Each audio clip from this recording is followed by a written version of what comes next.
J'ai beaucoup trop hâte, beaucoup trop hâte du sujet du jour. Ça fait des mois et des mois que j'ai envie d'en parler. Et nous voilà. Nous voilà aujourd'hui dans le thème de la gestion de l'anxiété.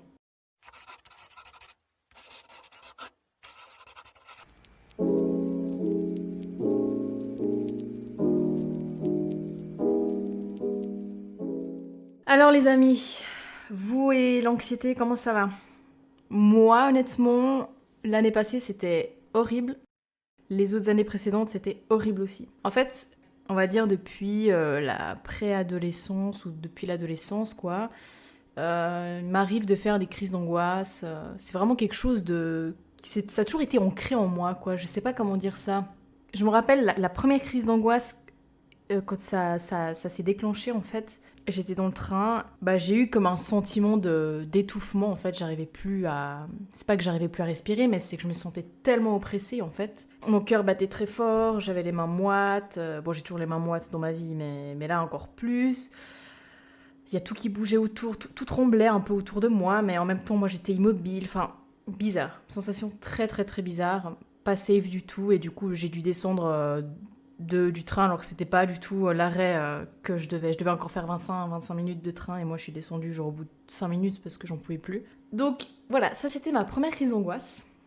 Et je me suis dit, bon bah voilà, pas grave, ça va pas me réarriver. Du coup après le lendemain je reprends le train et là j'avais très peur en fait que ça se redéclenche. En fait c'est un cercle, hein, c'est un cercle vicieux. L'anxiété c'est que en fait il t'arrive une crise d'angoisse une fois un endroit et ça te marque. Le lieu, le moment, ça te marque tout. Ton corps, en fait, il va le mémoriser, ça, tu vois. Mais moi aujourd'hui, j'aimerais vraiment vous donner les clés de ça, en fait.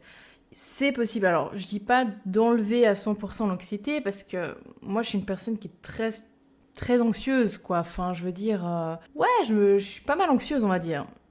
Mais, maintenant, je peux vous le dire, venant d'une anxieuse comme moi, les crises d'angoisse, je les maîtrise. Alors, je dis pas que... Alors disons que j'ai pas enlevé 100% mon anxiété qui est dans mon corps, quoi.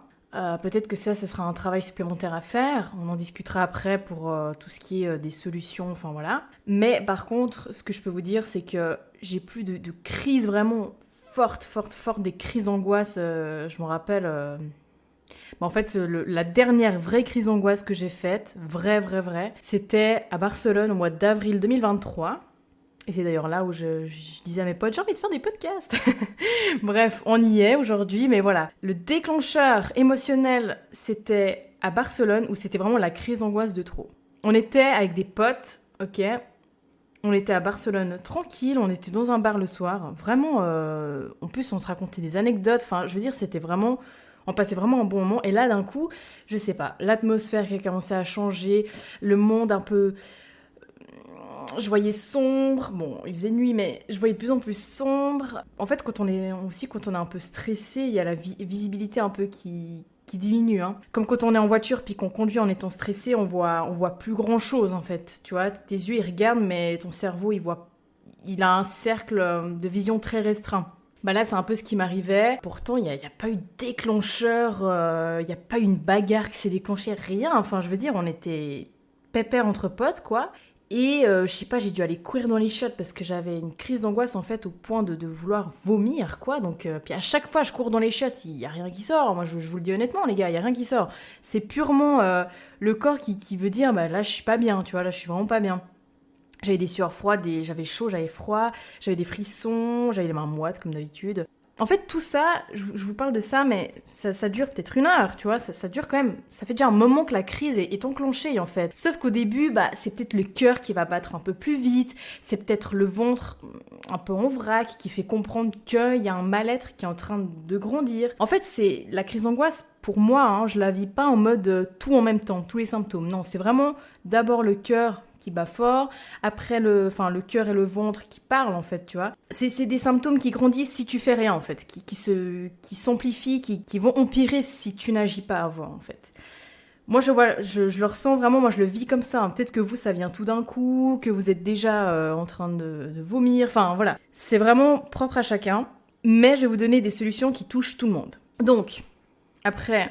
Ça faisait quoi, peut-être une heure que j'étais pas bien. Là, en fait, plus le temps passe, plus t'es pas bien. Hein, parce que dans le sens où, moi, en plus, ça me faisait j'étais pas chez moi, tu sais, qu'en plus quand t'es dans un autre pays, t'as pas tes repères. Barcelone, je veux pas dire, mais c'est pas non plus la ville la plus tranquille au monde, donc il faut se pavaner le soir. Enfin, voilà. Après, on est monté dans un taxi. Je me rappelle ce taxi vraiment. Moi, je suis hyper sensible en fait aux vibrations des gens en fait. Il y a vraiment des gens, je sens que j'ai pas envie d'approcher ces gens-là et en fait, le taximan, c'était exactement ce genre de personne-là.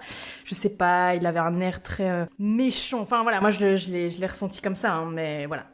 Et puis bon, pas du tout sympathique du tout, quoi, donc voilà. Bref, en plus je monte côté passager parce que je me sens mieux aussi à l'avant de la voiture, donc j'étais juste à côté de lui, donc je ressentais un peu tout ce qui dégageait, ce mec. Et du coup, bah là, c'était un enfer. Il y avait en plus, il y a des feux de partout, il était à l'arrêt, oh putain, mais... je m'en rappelle encore, j'étais tellement pas bien que... En fait, j'avais qu'une hâte, c'était d'être à l'hôtel et de pouvoir souffrir en paix, parce que là, en fait, je voulais pas montrer que je faisais une crise d'angoisse. Je voulais pas montrer mes faiblesses à côté d'un gars que je connaissais pas, honnêtement. Bah, surtout qu'il m'inspirait vraiment pas confiance. En fait, on était à l'arrêt dans un feu, là, et puis vraiment, j'avais des... Tu sais, quand tu... Bon, alors là, pour ceux qui ont la phobie de vomir, bon, voilà. Mais tu sais, quand t'as envie de vomir, t'as les relents. Bah, j'avais ça, en fait, mais genre, y a rien qui sortait, genre... Bah, de toute façon, j'allais pas vomir dans la voiture, tu vois ce que je veux dire, mais c'était juste le corps, en fait, qui parlait. Je sentais que moi, j'avais pas envie de vomir. Mais c'est le corps automatiquement qui faisait ça, tu vois. Et un enfer, vraiment. Et dès qu'on est sorti, ah puis putain, je tremble, j'ai chaud, j'ai froid, tu vois plus rien, tu vois que toi, en fait, tu vois que ton corps qui est en train de souffrir, tu vois rien, tu perçois rien autour, enfin, il y a rien qui va. Et là, on arrive dans la chambre d'hôtel, et là, bam, direct dans les chiottes, en mode, vas-y, je me mets des trucs un peu pour aller mieux, genre je mets de la menthe poivrée, huile essentielle. Je sais que ça m'aide beaucoup pour faire un peu redescendre. Je prends 2-3 trucs pour un peu, tu vois, genre je prends de l'eau, enfin voilà. Mais le truc, c'est que ça se calmait pas. Je pense honnêtement que c'était arrivé à un point tellement fort, en fait, que tout simplement, ça voulait pas redescendre. Ça voulait pas redescendre, c'était un enfer sur Terre, vraiment. Du coup, il y a un moment en fait où je souffrais tellement, je sais pas, peut-être ça faisait peut-être 20-30 minutes que j'étais enfermée dans ces chiottes. Il y a un moment où j'étais par terre paralysée, j'arrivais plus à bouger mon corps. Genre j'étais tellement, mais là je pense que c'était une crise de panique, tu vois, genre c'était vraiment arrivé à un stade où j'ai pas fait le nécessaire en fait pour stopper cette hémorragie, on va dire ça comme ça, tu vois, que là du coup ça s'est mais empiré quoi, empiré. Et du coup, j'étais par terre paralysée en train de me dire, bah en fait là je vais mourir, je pense. Là je pense que je vais faire une attaque. Puis je vais crever maintenant quoi. Honnêtement, j'étais tellement... En plus, t'es pas rationnel quand t'es dans un état pareil. Tu peux pas dire, ça va aller, tout va bien se passer. Non. Même si j'essayais de me dire ça, y a rien qui bougeait, quoi. Et du coup, je me suis dit, bah là, je pense que je vais crever, quoi. Super. À Barcelone, yes. Non, vraiment, j'étais pas bien. Puis après, bah gentiment, quand même, tu sens que tu peux pas... De toute façon, tu peux pas mourir comme ça. Enfin, il y a pas de raison. Il y a pas de raison. Donc, forcément, à un moment donné, ça redescend toujours. La crise d'angoisse redescend toujours. Du coup, bah, il y a un moment où je me suis couchée dans le lit. Puis là, ça commençait à aller mieux. Mais waouh, c'est un enfer pour moi, c'est un enfer pour les gens qui sont avec moi. Alors, je dis pas, hein, c'est moi qui souffre, hein, c'est pas eux, hein, bien sûr, mais dans le sens où quand même, les gens, ils savent pas quoi faire autour. Je sais qu'il y a des gens, il faut être là pour eux. Ceux qui sont en train de faire des crises d'angoisse, ils vous le diront assez bien. D'ailleurs, je voulais quand même vous dire que si vous êtes sujet à faire vraiment des crises d'angoisse, à partir comme ça, des fois dans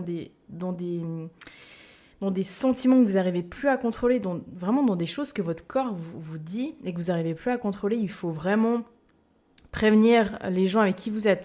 Par exemple, que ce soit en soirée, que ce soit justement là dans un voyage. Dites aux gens, si jamais, voilà, je fais des crises d'angoisse, je préfère quand je fais des crises d'angoisse que vous me laissez seule, parce qu'il y a des gens, vraiment, ils préfèrent être seuls, tranquilles. Moi, je sais que c'est mon truc. Je sais que j'arrive mieux à gérer toute seule que s'il y a quelqu'un à côté de moi qui essaie de me rassurer, parce que s'il me dit mais ça va aller, puis moi au fond je sais que ça va pas, et ça va tendance à plus m'énerver qu'autre chose, et des fois je me sens très oppressée très facilement, et s'il y a quelqu'un avec moi, à côté de moi même, ça peut vite m'oppresser en fait. Donc prévenez les gens, prévenez vos amis. Si vous êtes vraiment dans un week-end entre potes, si vous êtes en soirée, puis que vous savez qu'en soirée des fois ça peut partir, vraiment, dites à vos amis, c'est vraiment pas une honte. Et puis, Je trouve que déjà de désamorcer le truc, de dire voilà, je fais des crises d'angoisse, déjà on avertit, il n'y aura pas de mauvaise surprise, puis après si vraiment ça arrive, la crise d'angoisse, bah t'as pas honte de faire semblant que tout va bien. Enfin, tu sais, dans le sens où t'as pas ce sentiment de oh non, faut que je cache aux gens que je suis en train de faire une crise d'angoisse. Tu vois, là, vraiment, tu peux souffrir devant tes potes. Tu dis, bah là, voilà, je suis pas bien. Paf, tu te barres et tes potes, ils savent pourquoi tu te barres, quoi. Donc voilà, moi, j'encourage vraiment à parler. Puis ça peut même des fois, juste le fait d'en parler, ça peut déjà faire lâcher un truc en vous. Ce qui fait que vous allez être en confiance avec ce groupe d'amis à qui vous vous êtes confiés. Et ce qui fait que la crise d'angoisse ne va peut-être pas se développer. Donc voilà, je vous encourage vraiment à en discuter. C'est pas une honte, si jamais. Moi, j'ai fait beaucoup de crises d'angoisse devant des amis et j'étais en plein crise d'angoisse et je disais à la personne, bah là, je suis en crise d'angoisse et la personne me disait, ah, moi aussi, j'en fais. Et en fait, on se rend compte qu'il y a beaucoup de gens qui font des crises d'angoisse, mais alors c'est clair que c'est pas eux qui vont venir vers vous dire, waouh, je fais des crises d'angoisse. Enfin, c'est clair que le sujet, on va plutôt tendance à le garder pour nous, quoi. Là, on dit crise d'angoisse, on dit...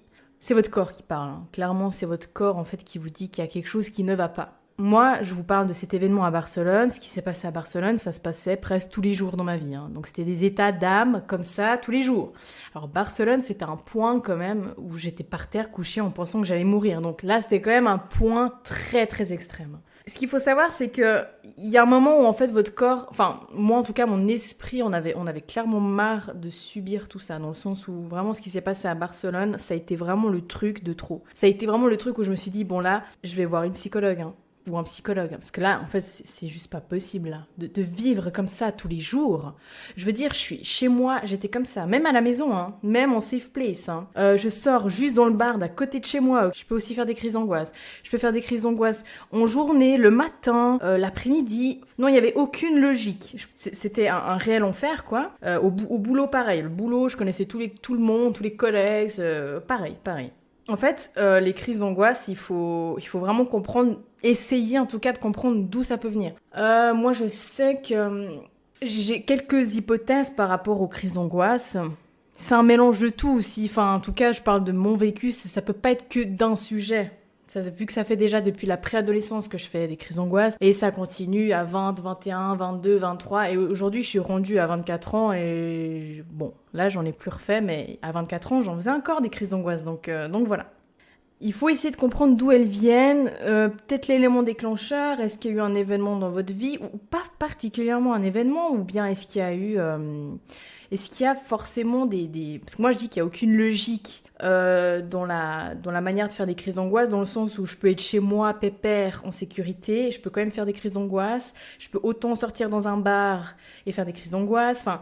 Moi, il y avait tout et n'importe quoi. Je vais faire mes courses, même en voiture, ça m'est arrivé déjà en conduisant, c'était un enfer, quoi.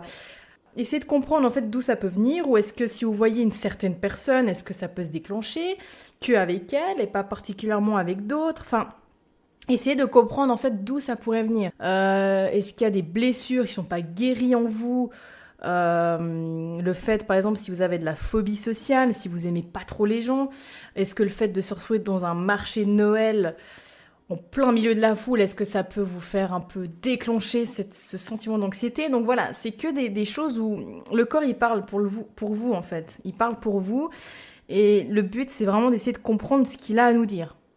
On peut très bien maîtriser ces crises d'angoisse et tout de même porter des blessures en nous. Voilà, c'est totalement possible. Ne croyez pas que vous allez jamais pouvoir vivre tranquillement avec l'anxiété, c'est juste qu'avec le temps, il va falloir un petit peu guérir tout ça. Mais justement, on va en discuter. Donc, je sais que, du coup, ce que ça m'a amené, finalement, cette anxiété constante de faire des... Alors, je vous dis ça, je faisais peut-être pas ça tous les jours, mais peut-être, 4-5 fois par semaine, peut-être ce genre de crise, tu vois, où ça partait vraiment très loin. 4-5 fois par semaine, ouais, je pense, ouais. Au début, c'était que les week-ends, donc super, quoi. La semaine, je travaillais tranquille, et puis le week-end, je prenais cher, je sais pas pourquoi. Et après, ça s'est un peu, réparti un peu dans la semaine, paf le lundi, paf le mercredi, et hop le samedi. Enfin, vraiment, il y avait aucune logique là-dedans.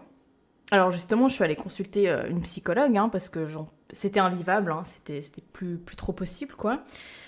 Ma psychologue m'a expliqué qu'en fait, j'étais en état dépressif. Pourquoi dépressif? Parce que j'avais pas des envies sombres. Le problème, c'est que vous imaginez une bulle, ok? Une bulle à gauche, c'est marqué anxiété. Et une autre bulle à droite, c'est marqué dépression. La bulle va se remplir, en fait, la bulle d'anxiété va se remplir et va remplir l'autre bulle dépression. Donc en fait, plus je faisais de l'anxiété et plus ça engendrait de la dépression parce que ça me rendait aussi, ça touchait énormément à mon moral. Enfin, je veux dire, c'est pas agréable de vivre ça 5 fois par semaine, quoi. C'est juste pas possible. C'est pas une vie, en fait, c'est pas une vie. Je sais qu'à chaque fois que je sortais de ma zone de confort, je prenais cher avec ce genre d'anxiété, tu vois. Donc, voilà, pour dire que ce côté anxieux se remplissait lui-même et remplissait également la bulle d'à côté, donc la bulle de la dépression. Mais c'est pas pour autant que ça m'amenait à des idées suicidaires, hein. Vraiment pas pour le coup. C'est juste que ça me rendait, franchement, pas au top, quoi. En fait, tu me parlais l'année passée, au début d'année 2023, si tu me parlais, j'avais pas d'émotion, j'avais même pas de la colère, même pas de la tristesse, même pas de la joie, j'avais plus d'émotion. Genre vraiment, j'étais éteinte. Alors que d'habitude, je suis quelqu'un de... Voilà, qui vit clairement des émotions, quoi. Enfin, dans le sens où je suis hypersensible, donc la joie, je vais la ressentir x10, comme la tristesse, je vais la ressentir x10. Mais au moins, je ressens des choses, tu vois. Là, je ne ressentais rien. Il pouvait tout m'arriver. Je ressentais plus rien. C'est un peu l'équivalent, petit big up aux fans de Vampire Diaries, c'est l'équivalent des vampires dans la série qui s'enlèvent leur humanité, tu vois, qui éteignent leur humanité. C'est exactement pareil en fait, voilà. Cet état dépressif m'a amené une sorte de fragilité mentale aussi. Ça, il faut clairement le dire, il faut clairement en être conscient, c'est que à force de se prendre constamment des crises d'angoisse, des crises de panique comme ça dans la tronche, mon cerveau vraiment développait une sorte de fragilité quoi. Dans le sens où il m'a fallu des mois et des mois et des mois pour me reconstruire. Il y a quelque chose en toi qui est brisé, ça c'est sûr, ça c'est clair et net.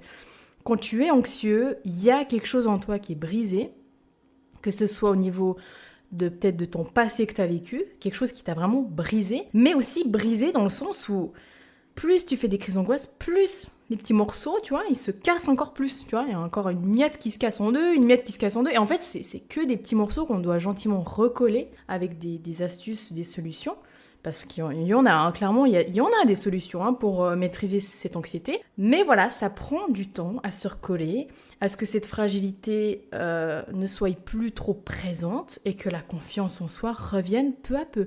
Le fait que moi maintenant je puisse sortir le soir dans un bar sans rien anticiper, sans avoir une once de crainte, mais franchement c'est un luxe, hein. C'est génial de se dire, paf, je sors avec une copine, sans me dire, ah là là, mais je vais peut-être faire des crises d'angoisse et je vais peut-être avoir trop chaud. Et non, tu vois, on ne pense même pas à ça. On se dit juste, je vais sortir avec une copine. C'est tout. Il n'y a pas d'anticipation et c'est trop bien d'avoir vraiment ce privilège de plus avoir cette fragilité émotionnelle. Il y a même à des moments où j'avais l'impression de rechuter, parce que j'ai eu comme des petites rechutes en fait, où je recommençais gentiment à refaire des crises d'angoisse. Et quand il y a eu ces rechutes, j'ai ressenti cette fragilité en fait dans mon cerveau, une fragilité où je me sentais faible en fait. J'avais de nouveau peur. Je ressentais de nouveau la peur, vous voyez. Donc c'est très très important de vraiment se concentrer sur le fait que les crises d'angoisse sont gérables. Les crises d'angoisse, on peut les maîtriser. Par contre, de vivre constamment avec l'anxiété, ça c'est pas ok dans le sens où on n'a pas à subir toute notre vie l'anxiété, quoi. Il faut essayer de la soigner, Donc voilà, maintenant, moi, ce que je vais vous apporter, c'est des solutions. Là, on a bien parlé, on a bien introduit le truc. Avant tout, je tenais quand même juste à dire les symptômes que moi, j'éprouve lors de crises d'angoisse. Donc, comme je vous ai dit, moi, mon corps, il commence à m'avertir. Il commence à me dire, si jamais, Cédrine, voilà, ton cœur, il commence à battre un peu plus fort, un peu plus... Voilà, tu sens que ton cœur, il bat un peu plus fort et un peu plus vite. Je sens que j'ai comme une boule en fait au ventre qui arrive, quoi. Et là, pour vous dire, hein, là, je me mets vraiment dans la peau de moi quand je fais des crises d'angoisse. Et pour vous dire, j'ai une petite boule au ventre actuellement et j'ai le cœur qui palpite un peu plus vite, pour vous dire, et un peu plus fort. Donc, voilà, c'est quelque chose, je vis avec l'anxiété et j'ai un peu plus de peine à respirer aussi, je le sens. Bon, parce que je parle aussi beaucoup, mais je sens que j'ai un petit sentiment d'oppressement. Donc voilà. Une envie de vomir, clairement. Hein. Notre symptôme, c'est l'envie de vomir. La perte de contrôle de son esprit, moi je trouve qu'il n'y a rien de plus flippant que ça en fait. Quand il y a tout qui commence à être sombre, à être un peu plus noir, tout qui tourne en fait, c'est un truc, ça m'angoisse quoi. Voilà, c'est le cas de le dire. J'arrive plus bien à parler, donc je vais peut-être parler trop vite ou peut-être un peu plus lentement, mais je vais avoir de la peine à trouver mes mots, enfin, je parle pas comme d'habitude quoi. L'estomac complètement en vrac. Si j'agis pas avant, l'estomac laisse tomber. L'estomac laisse tomber. Ok. L'estomac laisse tomber, il prend cher quoi. Il y a une certaine perte de notion de la réalité qui se fait aussi, hein, totalement, hein, dans le sens où on n'a plus vraiment la notion de ce qui est vrai. On a l'impression que c'est un cauchemar. On a l'impression que les gens autour de nous sont pas réels. Enfin, moi en tout cas, je vous le dis, les gars, hein, ça me fait vraiment un effet. Comme si j'étais là, mais je suis pas là en fait. Je suis spectatrice de ma crise d'angoisse, quoi. Je suis pas actrice. Une sensation, d'oppressement de mon corps, quoi. J'ai l'impression d'être en trop, voilà. J'ai l'impression que dans mon corps, je suis totalement en trop, je suis totalement en intrus, donc ça me fait vraiment une sensation bizarre. Je vois tout qui bouge autour de moi, sauf moi. Voilà, moi je suis comme genre des fois paralysée et par contre il y a tout, tu vois tout le monde marcher, tu vois tu vois les arbres bouger, tu vois le lac qui est en train de s'agiter et il y a toi qui est paralysé, genre vraiment il y a tout qui bouge à part toi. Les voitures elles bougent mais toi par contre t'es immobile, t'es un peu comme paralysé. Voilà, ça c'est vraiment les symptômes principaux qui me viennent. Enfin, principaux, non, c'est pas principaux, c'est tous les symptômes que j'ai en une crise d'angoisse, quoi. Donc voilà, puis c'est toujours cette petite voix dans ta tête qui te dit « Mais Cédrine, on va mourir, mais Cédrine, j'ai peur, qu'est-ce qui nous arrive ?» Je sais que c'est au moins la 10e fois cette semaine que ça nous arrive, mais je m'habituerai jamais, en fait, à cette sensation de crise d'angoisse. Vraiment, c'est un truc... Mais je crois que personne peut s'habituer à ça, enfin, dans le sens où... Ça fait peur d'être dans un état comme ça, hein. Il faut savoir un peu redescendre et voilà. Justement, comment redescendre de ces crises d'angoisse. Belle transition maintenant. Donc moi, première chose que je vous encourage à faire vivement, consulter un psychologue ou un psychiatre ou un professionnel de la santé. Alors, je sais que des fois, vous allez me dire « Mais moi, j'aime pas les psychologues, je trouve qu'ils servent à rien. » Il faut vraiment trouver celle ou celui qui vous correspond vraiment. Dans le sens où moi, je lui ai parlé de mes crises d'angoisse. Elle m'a dit « Ok, on va direct soigner ça. » Je vais vous donner l'astuce qui m'a sauvé la vie. Et c'est d'ailleurs le titre de ce podcast. C'est « Respirer à nouveau ». C'est-à-dire que vous faites de la cohérence cardiaque. Notez bien ça, les gars. La cohérence cardiaque, 2 fois par jour, minimum. Hein. Donc ça veut dire que vous faites ça matin et soir pendant 5 minutes.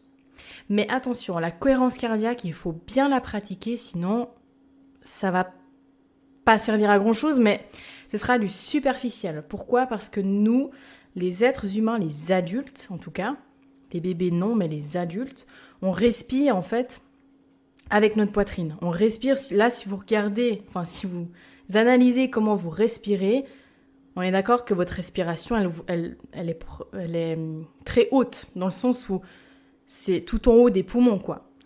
La respiration, c'est la poitrine, c'est le torse qui bouge, il fait...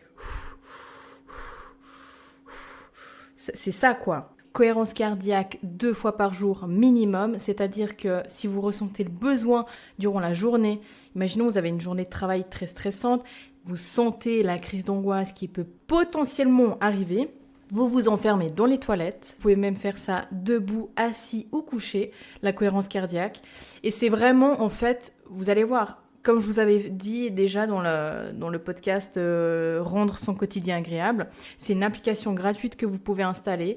Ça s'appelle Petit Bambou. Et vous avez plein de genres de respiration. Vous tapez cohérence cardiaque, ça vous sort le nombre de secondes qu'il faut tenir à l'inspiration et à l'expiration. En général, on commence par 5 secondes inspiration, 5 secondes expiration. On essaye vraiment de s'entraîner à ce que la respiration aille jusqu'au ventre, descende jusqu'au ventre, que ce soit, en fait, vous allez voir, moi quand je suis couchée dans le lit et que je fais la cohérence cardiaque, il n'y a que mon ventre qui bouge. Il y a mon torse, il ne bouge plus. Mon torse, il est immobile. Il n'y a que le ventre en fait qui respire. Et de plus en plus, vous allez voir que vous allez respirer par le ventre. Moi, je sais que de plus en plus, je respire par le ventre. Et ce qui fait même que maintenant, je ne supporte plus les pantalons serrés au ventre. Les pantalons taille haute, là, vous m'oubliez. Hein, pour ça, c'est plus possible. Moi qui respire maintenant par le ventre, j'ai besoin d'un espace pour que mon ventre il puisse se libérer, quoi.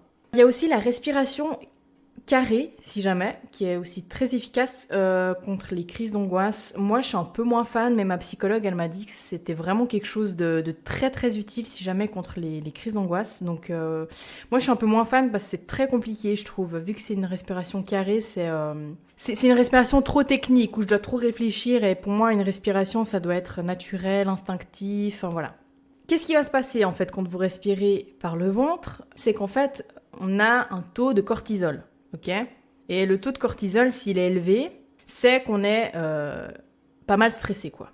Donc, plus on va être stressé, plus on va produire ce taux de cortisol, quoi. Et en respirant, et c'est prouvé scientifiquement que la cohérence cardiaque, au bout de 3 semaines, 2 fois par jour, on voit qu'il y a une diminution de ce taux de cortisol. Respirer, c'est la base en fait, c'est juste la base de notre corps. Je sais pas si on se rend compte, si on revient un petit peu en arrière, tu vois, c'est vraiment la base de la base, respirer. Vraiment, le titre de ce podcast, prenez-le au premier degré. Hein. 3e astuce pour les Suisses. Je sais pas si en France ou en Belgique ou ailleurs c'est légal ou pas. Moi, ce que j'ai fait et qui m'a beaucoup aidé, c'est appliquer de l'huile de CBD sous la langue. On en met quelques gouttes. Voilà, c'est selon le poids, je crois, de la personne, selon le poids et la taille, on doit appliquer un certain nombre de gouttes. Et en fait, le CBD, ça va tout simplement venir calmer tout ça. Je m'attarde pas trop là-dessus parce que, voilà, comme je dis, je sais pas si chez vous, dans votre pays, c'est légal, mais sachez que c'est une alternative naturelle qui fait beaucoup de bien, qui apaise énormément. Ensuite, là aussi, c'est un point où j'ai pas trop envie de m'attarder parce que voilà, les huiles essentielles, c'est pas quelque chose que je peux conseiller à tout le monde, dans le sens où il faut savoir les utiliser pour les utiliser, tout simplement. Je vais seulement vous en citer une, c'est l'huile essentielle de la menthe poivrée. Elle est incroyable. C'est une huile essentielle vraiment incroyable. Moi, en fait, ça m'a tellement aidé dans des crises, dans des situations de crise, que maintenant, quand je sens l'odeur de ça, ça m'apaise instantanément, quoi. J'ai même plus besoin, limite, des fois, de la mettre sur moi que juste de la sentir. En fait, ça me fait un bien fou, vraiment. Donc, la menthe poivrée, c'est quoi? C'est une huile essentielle, évidemment, mais elle est très puissante, hein, donc faudra, imaginons, vu que moi, j'ai toujours les boules au ventre, vu que j'ai toujours aussi l'estomac en vrac à cause des crises, je vais mettre 1 à 2 gouttes, en fait, pas plus, hein, attention, hein. 1 goutte ou 2 maximum à l'endroit vraiment où vous sentez votre anxiété. Donc moi, je sais que c'est sur l'estomac, quoi. Déconseillé du coup chez la femme enceinte ou les femmes qui allaitent, chez les enfants de moins de 6 ans et pour les personnes qui sont épileptiques et asthmatiques. C'est pour ça que, en général, voilà, je ne veux pas trop non plus m'éparpiller, enfin, je ne veux pas trop m'attarder sur ça, mais voilà, sachez que c'est pas non plus destiné à tout le monde les huiles essentielles, malgré que ce soit une alternative aussi qui est naturelle. Il y a également un truc, c'est qu'il ne faut pas non plus en abuser, même si c'est 1 goutte. Il faut pas non plus en mettre tous les jours parce que je sais qu'il y a un certain moment en fait où ça devient aussi toxique pour la personne qui en abuserait. Donc voilà, si par exemple vous êtes en crise d'angoisse, crise de panique, que vous n'arrivez plus, soit vous pouvez aussi inhaler, hein, tout simplement. Hein. Vous inhalez, vous mettez 1 goutte ou 2 dans un mouchoir, vous sentez ce mouchoir et puis ça fait aussi un très très bon effet d'inhaler. Hein. Au moins vous êtes sûr que vous ne mettez pas sur votre peau et voilà. Prochaine astuce. La douche froide. Alors, voilà, je sais de nouveau, on en avait rediscuté dans un ancien podcast aussi, le même d'ailleurs, qui est de rendre son quotidien agréable. La douche froide, ça a un moment fait partie de ma vie, de mon quotidien en fait, tout simplement. Je sais qu'après le sport, je prenais une douche froide, ça m'enlevait tout ce qui était les coups de barre, j'avais plus de coups de barre, j'avais plus de sensation d'être fatiguée, d'être épuisée, je ressentais plus ça en fait. C'est un énorme shot de ginger, là, de gingembre qu'on se prend comme ça. C'est génial. Franchement, ça nous fait une sensation incroyable. Après, vraiment, la douche froide, il y a tellement, mais tellement d'avantages que j'ai cités d'ailleurs dans l'ancien podcast. Donc, si vous voulez connaître ces bienfaits de la douche froide, je vous invite du coup à aller consulter ce podcast qui est de rendre son quotidien agréable. Mais la douche froide, vraiment, en cas de crise d'angoisse, ça peut vraiment être très utile parce que du coup, là, on est crise d'angoisse ou pas, franchement, l'eau froide, ça met tout le monde d'accord, on se prend tous une claque en fait. Donc là, crise d'angoisse ou pas, je peux vous garantir que ça fait vraiment, vraiment son effet. Après, bah voilà, il faut avoir une douche à disposition, quoi, à proximité.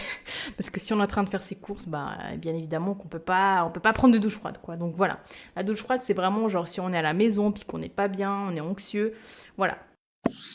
Ensuite, prochaine astuce, je peux vous recommander la médecine naturelle en fait. Alors bien évidemment, on néglige pas le côté psychologue, psychiatre, ça c'est bien évidemment que oui. Mais il y a aussi le côté naturopathie, kinésiologie, tous ces points, le reiki, sophrologie. En fait, c'est vraiment là où en fait où on va aller agir un peu sur nos traumas en fait. C'est un peu l'étape un peu, on va dire, de guérison, quoi. C'est vraiment là où on va aller, on apprend un peu plus sur nous-mêmes, sur notre corps, sur nos limites, sur notre mental, sur ce qu'on est capable de faire, sur nos faiblesses, Voilà, c'est vraiment là où on va vraiment plus apprendre à se connaître nous-mêmes. Donc je vous encourage vraiment. C'est pour notre santé mentale, c'est ça qu'il faut se dire aussi, c'est pour notre santé mentale, notre corps aussi. Pourquoi notre corps il nous fait ça en fait, tu vois? Pourquoi notre corps il fait des crises d'angoisse? Pourquoi il est dans un état pareil? Et c'est là en fait où on va vraiment aller exploiter. En fait, si tu veux, la séance avec le psychologue que vous allez faire, ça va plus être c'est plus, on va dire, théorique, dans le sens où on va que parler. Tu vois, on va vraiment parler, imaginons un événement traumatisant qui nous est arrivé ou tout simplement des problèmes actuels qu'on a qui vraiment nous rendent anxieux, etc. Là, c'est la séance avec la kiné ou avec la naturopathe, ce sera plus en mode on va mettre en pratique tout ce qu'on parle. Tout ce qu'on parle, on va les mettre en pratique. Donc, on va vraiment essayer d'aller exploiter tous ces traumas, toutes ces blessures. Et tout ça de façon naturelle aussi. Donc, c'est ça qui est très intéressant, de voir comment le corps est réceptif ou pas. Voilà. Le podcast est long, mais je vous dis, ça fait des mois et des mois. Je l'ai dit à plein de gens, j'ai dit, soyez patients, parce que je sais qu'il y a des gens dans mon entourage vraiment qui font des crises d'angoisse. Et il y a toujours un jour où j'ai dit, mais t'inquiète, je vais le sortir ce podcast sur l'anxiété. Et me voilà aujourd'hui. Donc, je le fais très long, c'est très volontaire, c'est tout simplement pour venir en aide à toutes ces personnes, mais qu'on se connaisse ou non d'ailleurs. Hein. C'est vraiment que vous puissiez aussi, vous aussi, sortir un peu la tête de l'eau, quoi. Juste respirer, quoi. Que vous puissiez vivre enfin un minimum en paix, quoi. Donc voilà, c'est pour ça qu'il va être long ce podcast, je suis consciente, je suis désolée, mais non, en fait, je ne vais pas m'excuser, non, il est long. C'est nécessaire, il faut parler de ça, il faut libérer aussi la parole sur l'anxiété, c'est nécessaire. Et je suis là aussi pour vous aider, n'oubliez pas. Bref. Faire une activité ou un sport que vous aimez. Attention, très important que vous aimez. Si ça vous angoisse, le fait d'aller au fitness et de faire du sport devant des gens que vous ne connaissez pas, ok, de faire de la muscu devant des gens que vous ne connaissez pas et que ça vous angoisse, laissez tomber le fitness. Vraiment, n'insistez pas. Malheureusement, c'est comme ça. Il faut vraiment vous trouver, mais que ce soit un sport, imaginons que vous aimez faire ou pas forcément. Quand je dis sport, c'est voilà plus une activité qui vous vraiment vous prenez du plaisir avec cette activité-là. Je vous garantis que pour l'anxiété, ça aide énormément de se mettre dans des situations d'activité, de confort qu'on apprécie, qu'on aime, qu'on sait que ce sera notre safe place. Vraiment, je vous encourage à faire vraiment à prendre vraiment soin de vous, en fait, tout simplement. Mais à côté de ça, prochaine astuce, sortez quand même de votre zone de confort. Parce que, en fait, c'est en se mettant dans des situations où on se sent moins à l'aise, moins confortable, qu'en fait, on apprend vraiment à se maîtriser, en fait, à maîtriser l'anxiété. Par exemple, moi, je sais que quand je faisais du théâtre, avant d'aller au théâtre, vraiment, j'étais dans la voiture et Bah déjà, j'anticipais à fond, qu'est-ce qu'on va faire, dans quelle situation on va se mettre, ça me met mal à l'aise, je stresse. En fait, j'anticipais beaucoup trop déjà. Et en fait, c'est en faisant du théâtre que j'ai appris à me mettre constamment, en fait, vraiment dans le trou, quoi. Vraiment dans un trou où je suis pas du tout à l'aise. Désolée, il y a mon chat qui a éternué. Mais vraiment dans un trou où on n'est pas à l'aise. Et en fait, quand t'es constamment dans un trou, bah le trou il commence en fait à se remplir et tu commences à te sentir de plus en plus à l'aise, même si c'est un peu la zone de confort où t'as pas, où t'es un petit peu sorti quoi, où t'as pas l'habitude. Donc c'est pas, en fait il faut constamment essayer de se chercher des défis. Tiens, par exemple, moi je suis pas à l'aise d'aller randonner toute seule, imaginons. Enfin, je dis pas de gravir une montagne et de vous mettre en danger, attention. Hein. Mais imaginons, vous osez pas marcher toute seule. Ou marcher tout seul. Voilà, c'est un grand défi pour vous, vous avez peur du regard des gens, et bah sortez de chez vous et faites une belle rando, tout seul ou toute seule, et vous verrez qu'à la fin vous serez mais heureux et il y aura un boost, il y aura une sorte de confiance en fait qui va venir s'installer. Et si vous essayez de faire constamment ce genre de petits défis, vous allez voir qu'en fait vous allez complètement gérer le truc quoi. Complètement gérer le truc, ça restera toujours un défi, mais un défi où vous serez à l'aise.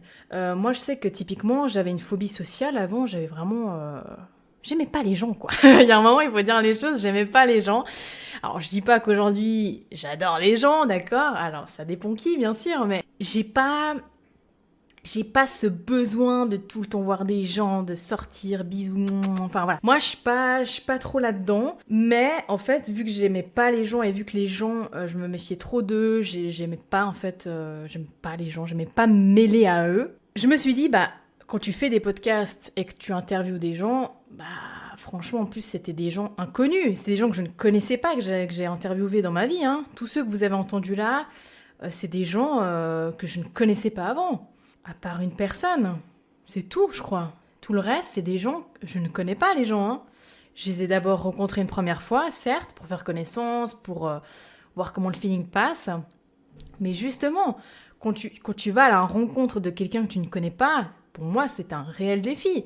Pour moi, avant, honnêtement, je vous le dis, j'avais beaucoup d'anxiété, j'avais une boule au ventre, j'avais le cœur qui palpitait fort à l'idée, à chaque fois que je devais rencontrer une personne que je connaissais pas. Et en fait, au fil du temps, on voit que ça se passe super bien. On voit que les gens, ils sont hyper respectueux, ils sont hyper bienveillants. Et ce qui fait aussi, ça aide énormément, ça c'est sûr. Mais ce qui fait que maintenant, si je dois rencontrer des gens que je ne connais pas pour le podcast, bah j'ai toujours un peu cette adrénaline de se dire, on connaît pas la personne, c'est cool, mais j'ai plus cette anxiété. En fait, si vous voulez, mon sentiment s'est transformé en boost d'adrénaline. Plutôt qu'on stresse, parce qu'en soi, le stress... C'est bien le stress. Le stress, ça nous fait... Le corps, quand on est stressé, c'est la preuve qu'on est vivant. Parce que si, imaginons, on était dans une vie sans stress, on serait des gros patapouf, les gars. On serait tout mou. Le stress, vraiment... Alors, je parle vraiment du bon stress. Le bon stress de base, celui qui est un petit peu côté adrénaline et tout ça, c'est un très bon stress, vraiment. C'est ce qui va vous pousser, en fait, à vous relever à chaque fois des défis, à aller toujours un peu plus haut, un peu plus fort, toujours un peu plus, en fait. Et je parle bien évidemment du bon stress, pas le mauvais stress, bien sûr. Donc voilà, tout ça pour dire que sortez de vos zones de confort aussi.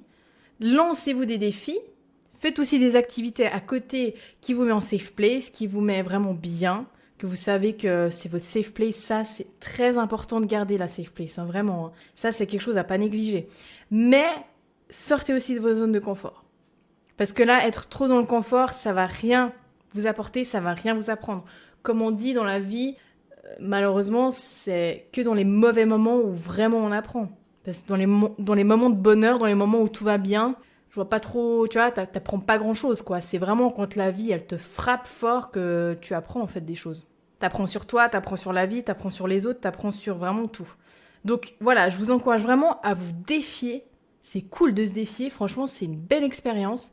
Et ça va même vous ouvrir des portes sur d'autres peut-être activités, d'autres passions que vous ne pensiez même pas que vous étiez passionné de ça. Et ça, franchement, c'est génial, quoi. C'est trop bien. Vraiment, je vous encourage à le faire. Je vous encourage à le faire. Et même moi, des fois, je peux vous dire, des fois, quand je suis dans une longue période où j'ai pas forcément rencontré d'inconnus, quand je dis d'inconnus, c'est ces gens que je connais pas. Mais quand j'ai pas rencontré les inconnus pour pour mes podcasts, je suis même en manque de sensation d'adrénaline. Je me dis, tiens, viens, on se fait une petite inconnue là. Non mais, non, pas sorti de ce contexte-là, mais genre, viens, on rencontre une personne inconnue pour un podcast, tu vois, ça me donne vraiment cette adrénaline. Je ressens le manque en fait. Donc voilà, entourez-vous de gens bienveillants. Ça, c'est vraiment le truc, voilà, c'est un peu le truc qu'on entend un peu partout. Certes, mais ça reste un point très important, c'est de...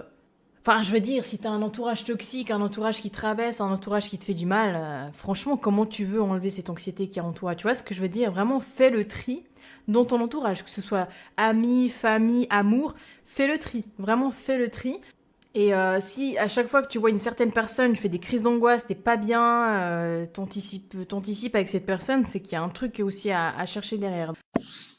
Un truc aussi qui va beaucoup aider, alors beaucoup aider oui et non, parce que j'ai l'impression, alors moi j'ai vraiment changé d'alimentation, c'est-à-dire que ça fait quand même 2 ans que j'ai quitté le nid familial, que voilà, j'ai pris mon envol pour emménager dans mon propre chez moi, et puis évidemment, le fait de s'alimenter, je cuisinais que des trucs frits, tu sais, genre vraiment les nuggets que tu frites à la poêle avec, enfin voilà, vraiment le truc.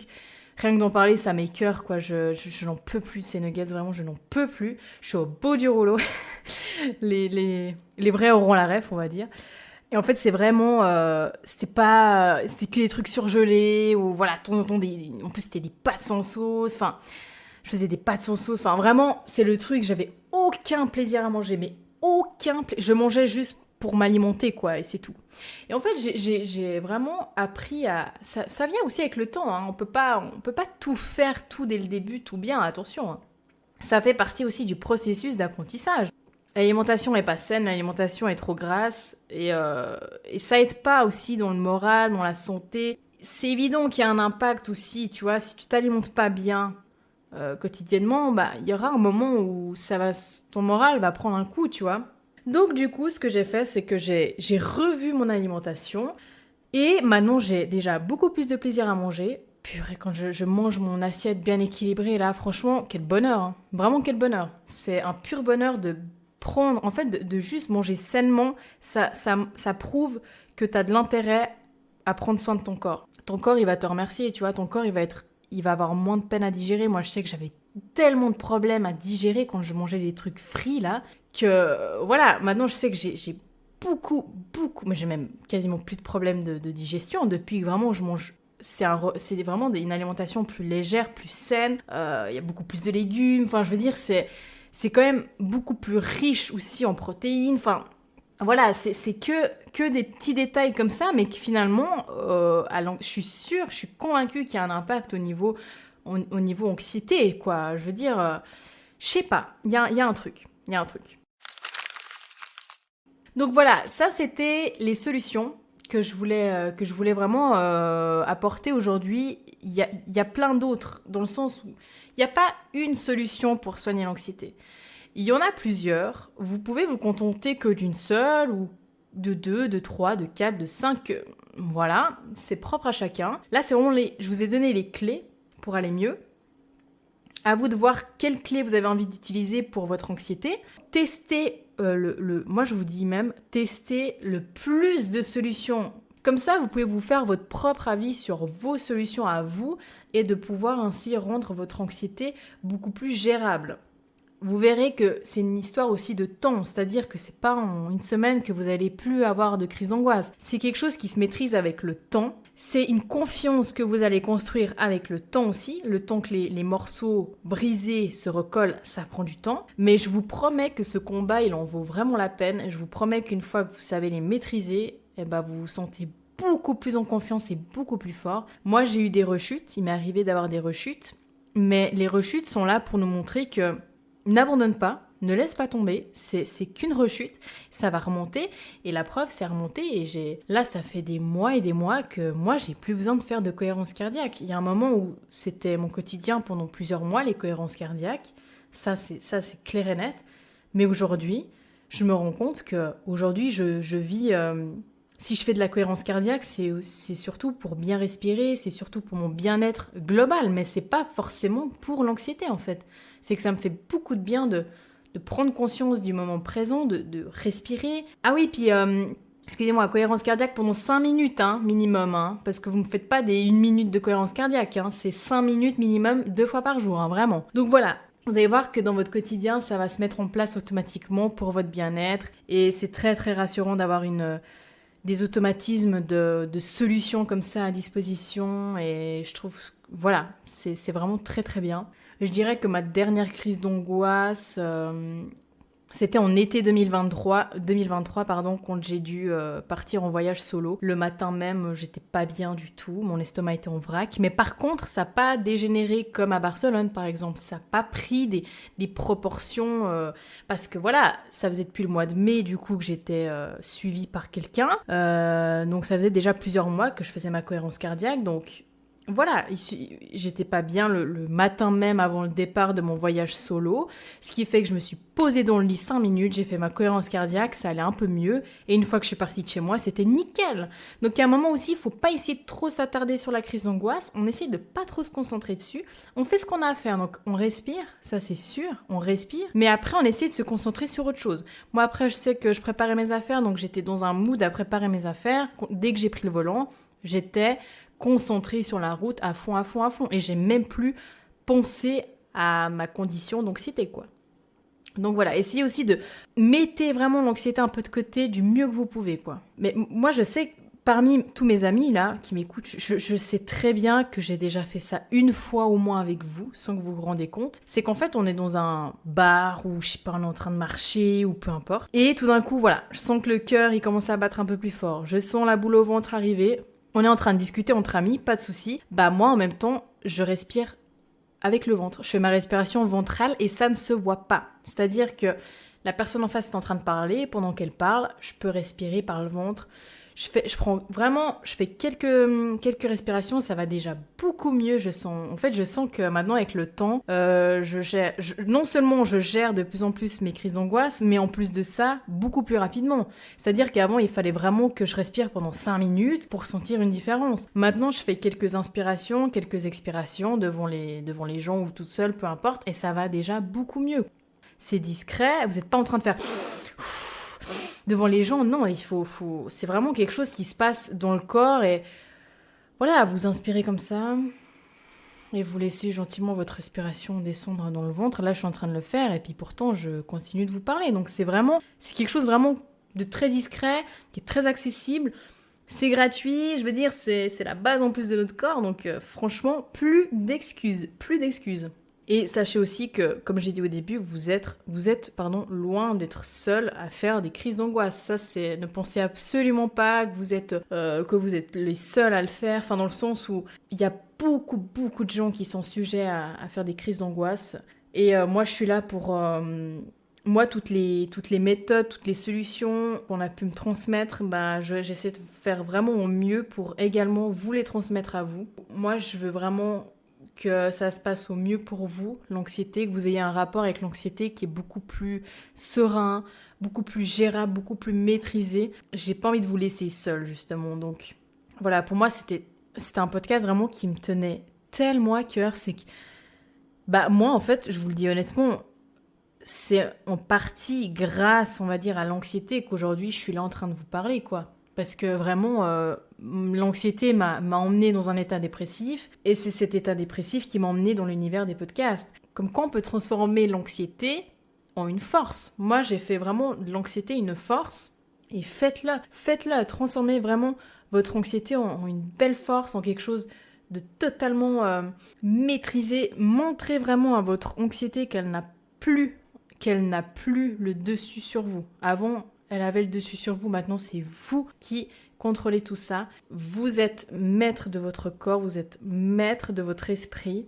Et n'hésitez pas aussi à aller checker sur internet des astuces pour calmer, d'autres astuces pour calmer les crises d'angoisse si celles-ci ne vous conviennent pas. Ça vraiment, renseignez-vous vraiment un max sur ça. Parlez-en autour de vous, vous verrez que vous serez loin d'être les seuls à faire des crises d'angoisse. Et moi je vous souhaite vraiment une bonne guérison dans ce chemin qui sera certes long, entre guillemets, parce que en quelques semaines déjà de cohérence cardiaque quotidienne, vous verrez que vous aurez de plus en plus de facilité en fait à gérer tout ça. Donc déjà au bout de quelques semaines, vous allez voir une différence. Et je vous souhaite vraiment une très bonne guérison. N'hésitez vraiment pas à en parler autour de vous, que ce soit à des professionnels ou justement à votre entourage de confiance. Et prenez vraiment soin de vous, profitez de la vie, vraiment testez des activités. La vie, elle est faite pour qu'on la teste aussi, donc faites des activités qui vous mettent un peu, pas en danger bien sûr, mais en adrénaline comme ça, en mode oulala, qu'est-ce qui va m'arriver si je fais ça? Allez hop, on le fait, on se pose pas de questions, on se lance. Et en fait, c'est vraiment ce genre de... Quand vous mettez dans ce genre de situation que... L'anxiété, vous allez même plus la ressentir, vous allez plus anticiper, vous allez plus avoir vos questions sans réponse sans cesse dans la tête, à tournoyer, à ruminer. Vous aurez plus ça, vous aurez plus. Soyez conscient que vous êtes fort. Donc déjà, bravo à vous d'avoir tenu le coup. Si ça fait des années que vous supportez ça, que vous supportez l'anxiété, bravo à vous. J'ai passé un super moment. J'ai l'impression d'avoir été entourée de vous. Mais non, je suis toute seule dans mon bureau avec mes chats, donc... Mais voilà, en tout cas, j'ai passé un super moment. J'espère vraiment que cette aventure avec les podcasts va durer très longtemps parce que c'est vraiment une très grande passion pour moi. De voir que je vous fais du bien aussi à vous, de voir que ça me fait du bien aussi à moi, de voir que... Voilà, de voir tout ça, ça me fait vraiment du bien. De rencontrer des gens que je connais pas, autant je suis tranquille à la maison pour faire mes scripts, mes tournages, mes montages, mais autant je peux être dehors en train de vous rencontrer pour un futur enregistrement d'un podcast. C'est une très belle aventure, vraiment, je suis très très contente. Donc voilà, j'ai plus de salive. Je vais vous laisser là. C'était long, mais c'était indispensable par contre. Je suis très très contente. Prenez soin de vous et on se voit tout bientôt. Gros bisous.